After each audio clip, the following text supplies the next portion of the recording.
be in Apa local government, and of course, Ojantele, and other communities of Apa and Agatu local government.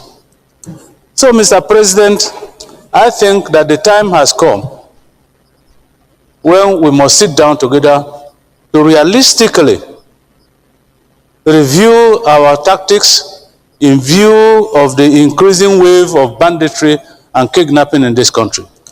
And I'm happy to note that it couldn't have come at a better time that the National Assembly, the 10th Senate, for instance, has initiated an ad hoc committee to comprehensively review the security situations across the country with a view to collating information and ideas from Nigerians as to what specific problems, unique problems that communities have across the country, and of course, to come up with a comprehensive recommendation that will inform a comprehensive and of course an effective national policy on security.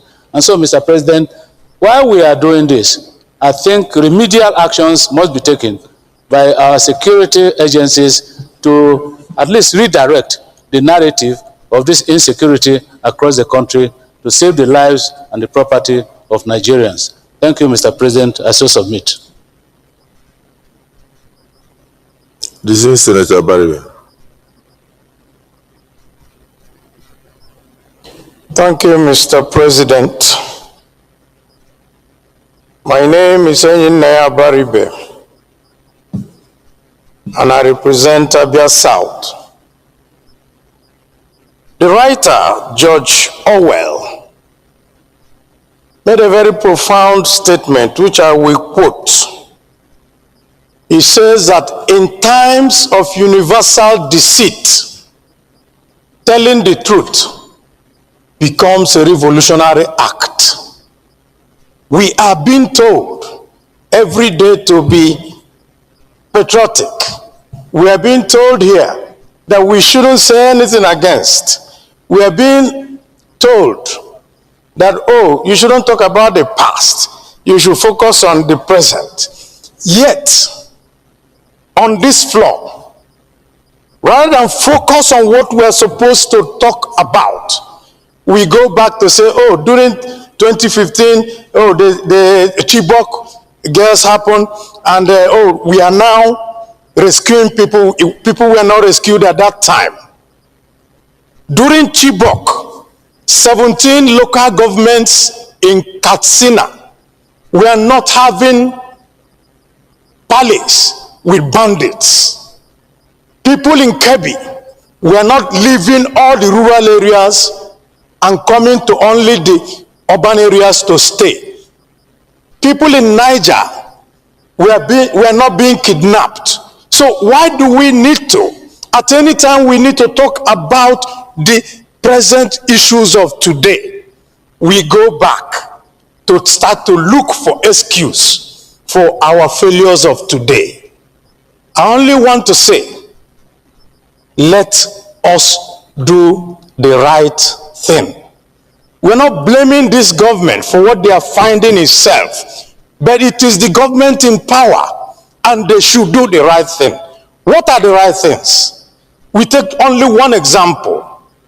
The governor of Kebbi said that somebody ordered troops out and people were kidnapped. Till today, nobody in Nigeria knows what happened, and no question has been asked. And we are sitting down here as a parliament, and we turn and we talk. Yet, somebody is responsible.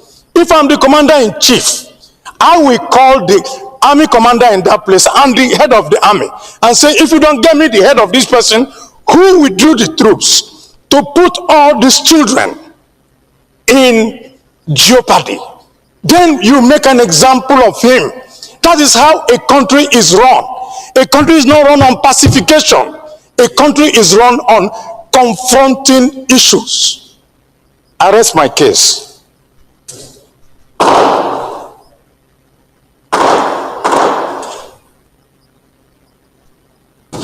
You should try and put off your microphone.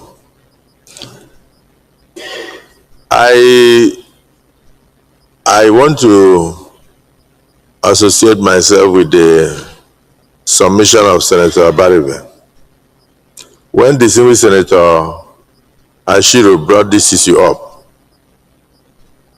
just that he tried to do a comprehensive work of going through all the insecurity situations in the last few weeks. But there are certain salient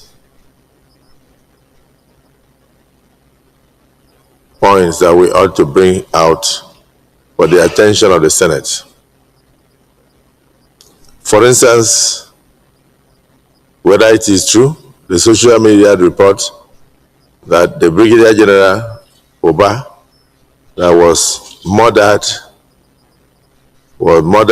because he revealed his location via WhatsApp and even told them how he should be rescued. And it is said that there was complicity and that somebody within the security agencies sent the location to the bandits. And the bandits went there and captured him. It's not easy for a general of that nature to be captured and killed in a war situation. The country loses a lot.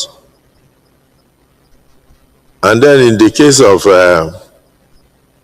is it St. Mary's or so, in Kebbi State or what, the school? I'm talking about the one that the soldiers withdrew. Where? In Kebbi Matters. So, distinguished colleagues, there is a story. The governor was crying out that they had credible intelligence that the school was being targeted by bandits. They even gave notice that they were on the way. And so soldiers and security services went to the school. I've seen pictures, brought out the children and taught them how to defend themselves. And I've seen those pictures.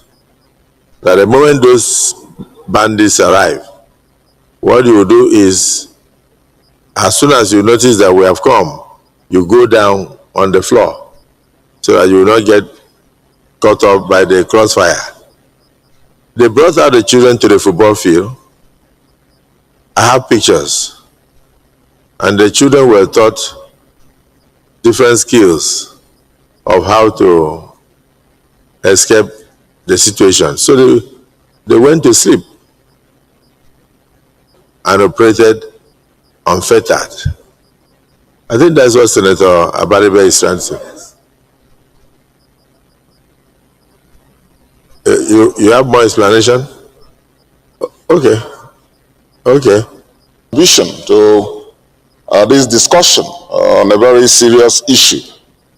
Yesterday, you recall, Mr. President, that out of concern, I raised this issue with you, and you said this motion was being observed. Just as the way Senator Abaribe also touched on that briefly.